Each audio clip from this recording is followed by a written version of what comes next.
나는 선한 목자라. 선한 목자는 양들 위하여 목숨을 버리거니와 싹구는 목자가 아니요 양도 지향이 아니라 이리가 오는 것을 보면 양을 버리고 달아나니 이리가 양을 물어가고 또 해치느니라. 달아나는 것은 그가 싹꾼인 까닭에 양을 돌보지 아니함이나 나는 선한 목자라. 나는 내 약을 알고 양도 나를 아는 것이 아버지께서 나를 아시고 내가 아버지를 아는 같이 나도 양을 위하여 목숨을 부리노라.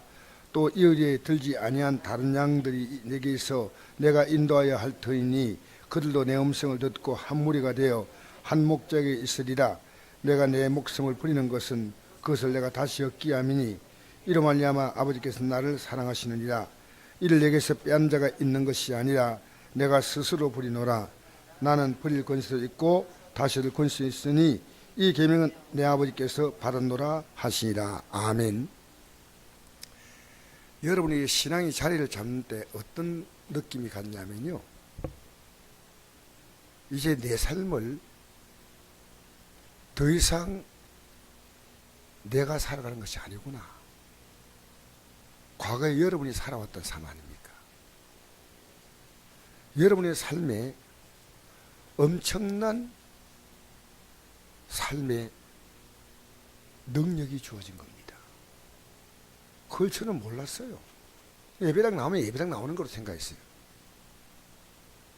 내가 만약에 능력 있는 사람과 결혼한다면, 그래서 그 남자 같으면 채가 떼이고 여자 같으면 시래기고, 근데 그 가문이 어마어마한 가문이에요. 그때 나의 신분에 대변하고 오는 겁니다. 예수 믿는 게 뭔지를 몰라요. 그래서 나와서 복 받겠다고 하는데 그렇지 않습니다.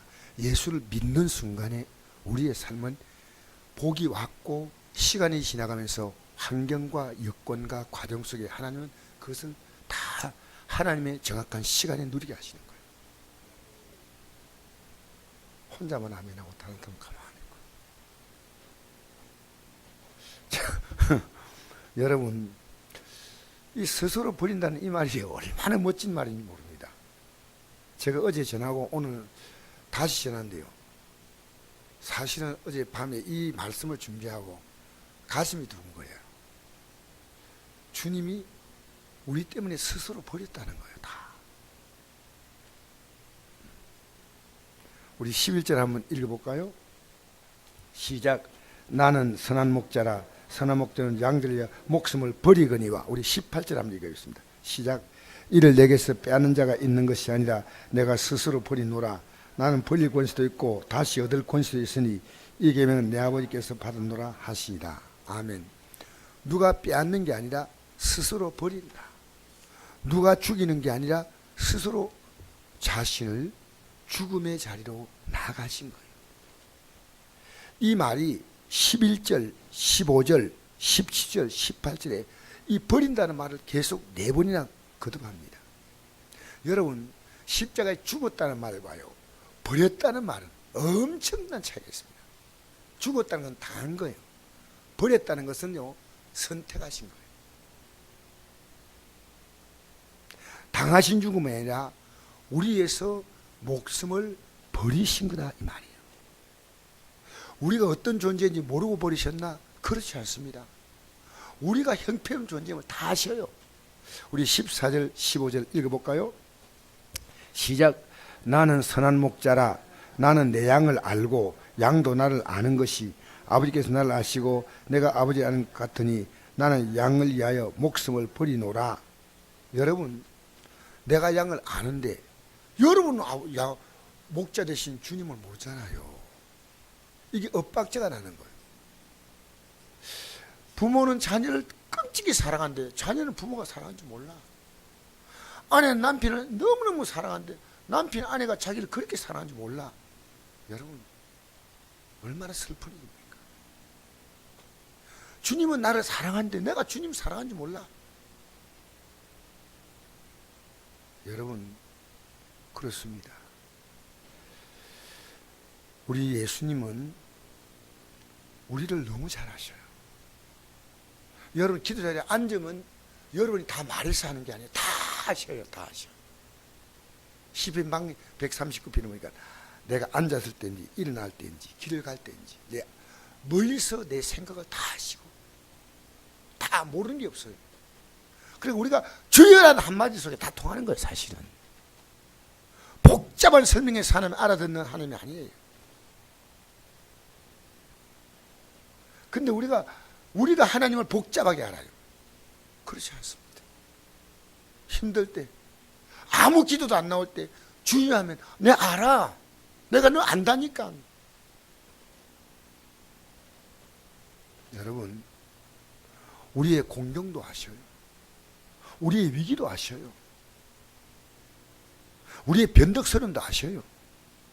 우리의 성깔도 아셔요. 우리의 허약함도 아셔요. 다 안다니까 하나님은. 그래서 성경이 이렇게 말합니다. 한번 읽어볼까요? 시작. 우리에게 있는 대제사장은 우리의 연약함을 동정하지 못하시리가 아니요 모든 일 우리와 똑같이 시험을 받은 이로되 죄는 없으시니라. 이 대제사장은요, 이 구약에 보면 대제사장은 백성들의 죄를 대신해서 그가 제물을 드리고 있어요. 그 죄를 용서받기 위해서 중개 역할을 했는데요, 예수님은 자신의 몸이 제물이에요. 제물. 자신의 몸이 얼마나 엄숙한 일입니까? 이 땅에 태어난 수많은 양들을 다 죽여도 그 한 분의 생명과는 바꿀 수가 없는 거예요. 우리를 위해서 친히 대제사장이 됐는데 자기 몸을 제물로. 근데 그분은 죄가 없으셔. 근데 이 땅에 와서 우리가 당하는 모든 고통을 그대로 겪었어. 내가 한 번은 우리 애가요, 막 자기가 자존심 상했다고 내는데 막 얘기하는 거예요. 직장에서 뭐 어쩌고. 그래서 니 침 뱉었냐 하니까 침은 안 뱉던데. 니 뺨 때렸냐 하니까 뺨은 안 때린대. 우리 예수님은 당했다.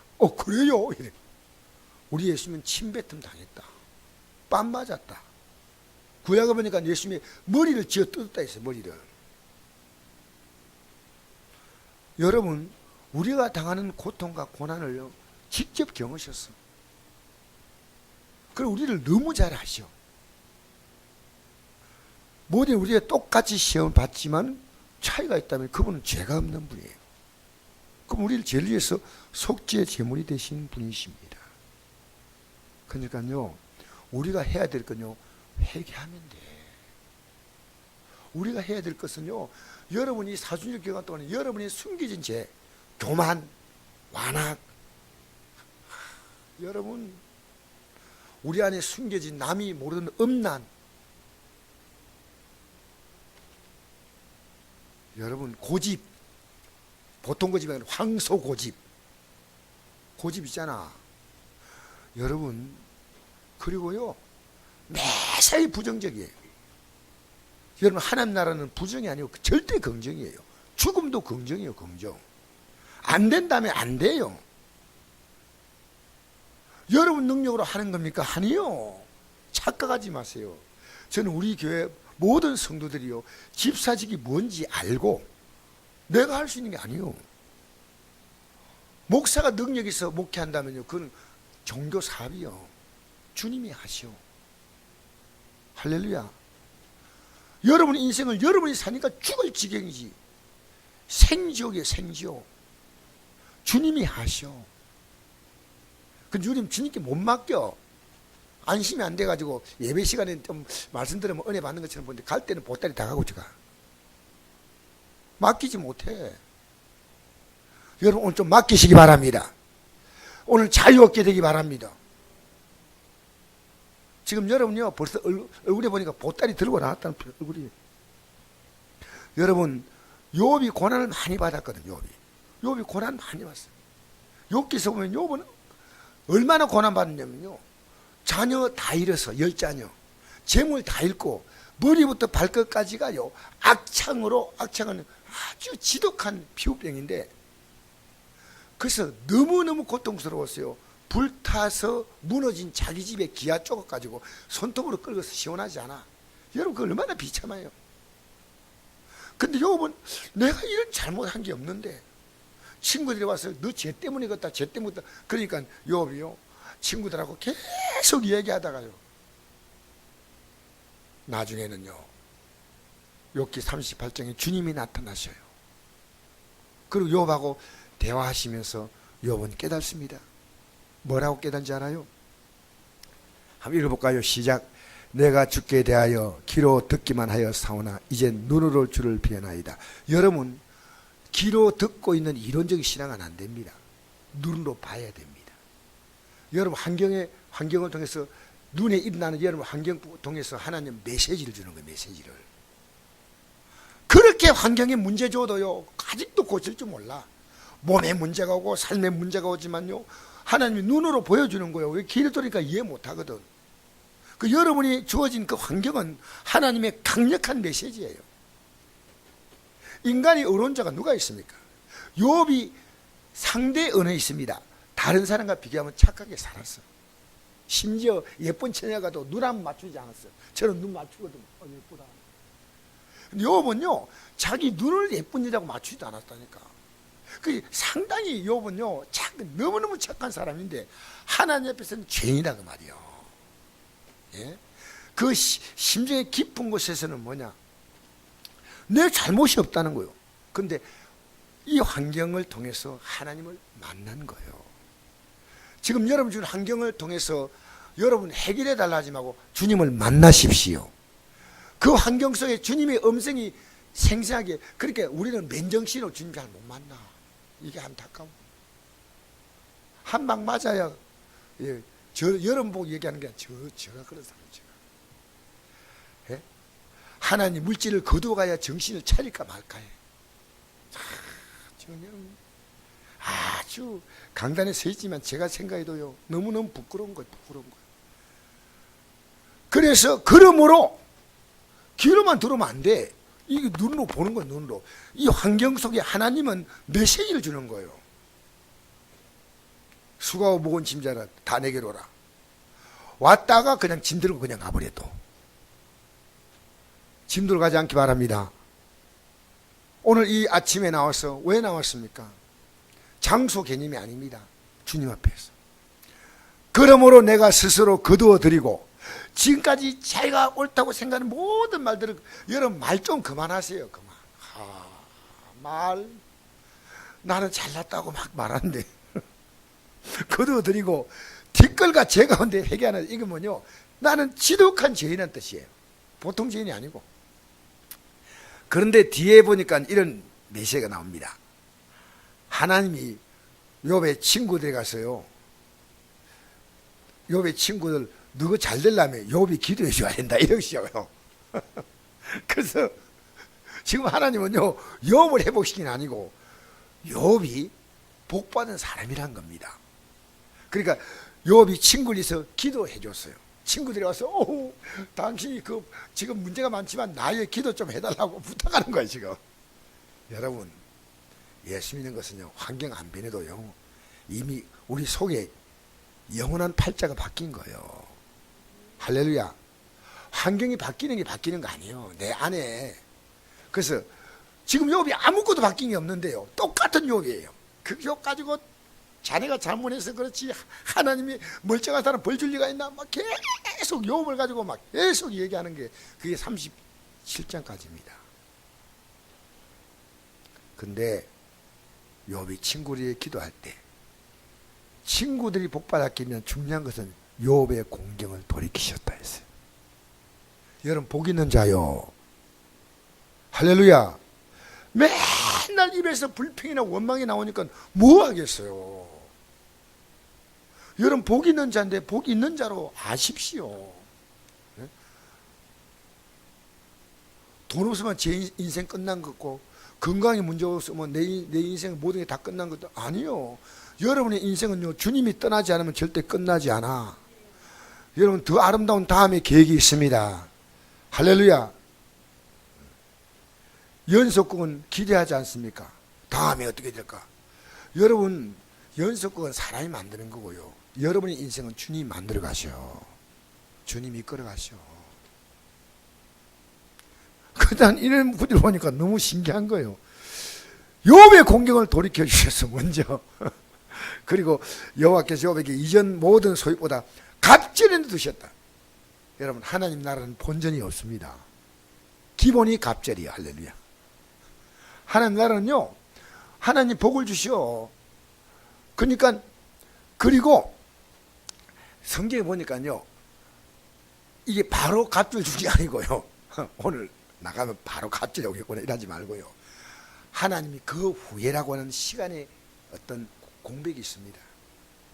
하나님이 갑절로 주셨고, 그 후에 욥이 140년을 살면서 하나님이 이 땅에서 이렇게 갑절의 복을 가지고 더 오래 살라고 했으니까 여러분도 복받아 오래 사시기 바랍니다. 복 없이 오래 살면 뭐합니까? 복 받고 오래 살아야지. 아들과 손자 4대를 보았고 욥이 늙어 나이 차서 죽었더라. 욥은 죽었어. 그런데 성경은 죽었다고 말하지 않습니다. 욥이요 평생 이 신앙 갖고 있었어요. 한번 읽어볼까요? 시작. 내 가죽이 벗김을 당한 뒤에도 내가 육체 밖에서 사는 버려. 영생의 믿음이 분명한 거예요. 예수 믿는 것은요 이 땅의 죽음이 끝이 아니에요. 그 욥이 다 알지만은요, 욥기 19장에 막 이거 알잖아요. 아는데 여러분 아는 거하고 사는 거하고 달라요. 주님께 맡긴다 누가 몰라. 기도하면 된다 누가 몰라. 안 하잖아. 여러분 말씀을 붙들고 살면 되잖아요. 근데 읽기 힘들어요, 쉬워요? 그냥 좀 양심 고백하세요. 어려워요. 목사인 저도 어려워요. 아내가 이래요. 성경 읽는 게 예배드리기보다 더 힘들대. 이게 사실 솔직한 고백이요. 하나님 말씀을 천천히 읽으면요, 그게 넘치는 기쁨이에요. 어제 이강신 목사님이 오시면서 온다고 하는데, 저는 이강신 목사님과 성경 읽으면서 늘 대화를 해요, 전화로. 그래서 나보고 이래요. 참 강 목사님 고맙다고 이래요. 왜냐하면 전화 자주 해서 다른 목사는 전화할 때 이란대요. 잘 있나? 있다. 그럼 끊자. 이렇게.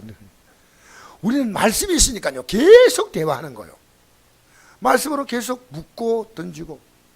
자, 여러분, 주님은요 스스로 버립니다. 따라합시다. 사랑은 거룩한 낭비다. 할렐루야. 거룩한 낭비로 가장 많은 거 들어오는 것이 사랑이에요. 낭비예요. 지금 당장에는 수확이 없는 겁니다. 근데 이걸 거룩한 낭비라 그래요. 예수님은 자신을 버리는 거 아닙니까? 그리고 우리 영혼을요 지옥의 불구덩이에서 건져내잖아. 그리고 하나님 보좌 우편에 우리를 앉히시는 거예요. 여러분, 이 세상에 계산이 복잡한 사랑이 아니고요, 하나님의 사랑은요 비교할 수가 없어요. 우리 요한 고린도전서 13장 보면 이러잖아요. 사랑에 대해서 말할 때 사랑은 오래 참고거든요. 사랑이 첫 번째가 오래 참고, 이게 나오는 거 보면요, 사랑하는데 우리는 뭐 서로 성격 차이로 친구처럼 지내겠다. 어림도 없는 소리예요. 사랑은 오래 참고요. 따라합시다. 사랑은 오래 참는 것이다. 오래 참는 게 아니면 사랑이 아니에요. 그건 계산이에요. 계산. 그래서 오늘 시간이 없기 때문에 여기까지만 하겠습니다. 사도 바울이 주님의 사랑을 발견하고 이렇게 고백합니다. 시작. 내가 너희 영혼을 위하여 크게 기뻐함으로 재물을 사용하고 또 내 자신까지도 내어주리니 너희를 더욱 사랑할수록 나는 사랑을 덜 받겠느냐? 주님이 우리에게 사랑을 주었지 않습니까? 그 사랑을 가지고 사람을 사랑한대. 무엇을 했냐면요, 재물을 사랑하고 내 자신까지 내어준다는 거예요. 내가 너희를 더욱 사랑할수록 주님께 사랑을 덜 받겠냐는 거예요. 그런데 우리는 이 세상 살면서요, 사랑의 논리가 아니고요 복잡한 계산의 논리입니다. 여러분, 우리가 이 땅에 살면서 제가 오늘 한 가지를 말씀드리고 마무리하겠는데요, 선물과 뇌물의 차이가 있습니다. 뇌물은 받겠다는 것은 다 뇌물이에요. 우리 인간과의 관계 속에서 내가 하고 이 사람이 해주었는데 나는 받지 않고 주는 것으로 만족하면 뇌물이 아니에요. 그게 선물이에요. 뇌물은 뭐냐? 받겠다는 거예요. 자녀에게 내가 주었는데 받겠다면 자녀에게도 뇌물이에요. 뇌물. 사랑은요 그냥 주는 거예요. 주님은 우리에게 받을 필요가 없는 분이에요. 왜? 모든 것을 갖고 있는 분이에요. 여러분 잘 생각해 봅시다. 여러분이 있는 모든 것은 주님이 주신 거예요. 머리카락 하나까지 주님이 주신 거예요. 그래서 우리가 주님 안에 있으면요, 내 삶이 갑자기 커져버려요. 지금 여러분 주님 밖에 있기 때문에 내 삶이 작은 거예요. 주님 안에 들어가면 커져요. 주 안에 있는 나에게 딴 것이 있으랴? 십자가 밑에 나아가 내 짐 풀었네. 우리 찬송 1절을 부르시고 마치십시다. 370장.